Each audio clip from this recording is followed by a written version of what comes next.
දැන්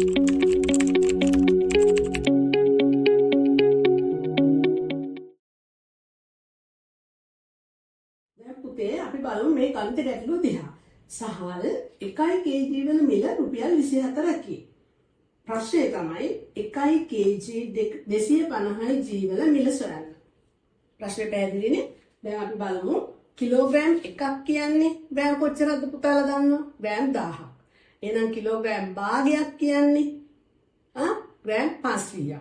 එහෙනම් අපි දන්නවා කිලෝග්‍රෑම් 4න් එකක් කියන්නේ ග්‍රෑම් 250ක්. එතකොට මෙතන අහන්නේ කිලෝග්‍රෑම් එකක මිල දන්නවා අපි තවත් ග්‍රෑම් 250ක මිල අපි හොයාගන්න ඕනේ. ඒ කියන්නේ ග්‍රෑම් 250ක් කියන්නේ මේ කිලෝග්‍රෑම් එකෙන් 4න් එකක්.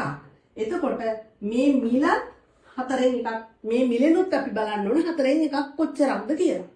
එතකොට අපි දන්නවා කිලෝග්‍රෑම් එකක් රුපියල් 24යි. මේක 4න් බෙදුවාම පුතාලා හැමෝම දන්නවා 4 වරක් 6 24යි. ඒ කියන්නේ ග්‍රෑම් 250ක මිල රුපියල් 6යි. එතකොට ප්‍රශ්නයේ පිළිතුර තමයි කීයද? රුපියල් 30යි. පුතාලට පැහැදිලි නේද? ගොඩක් ලේසි නේද ගණිත ගැටලු කිව්වට? ගොඩක් බයෙන් ඉන්නේ. බය වෙන්න එපා ගණිත ගැටලු වලට. හරි?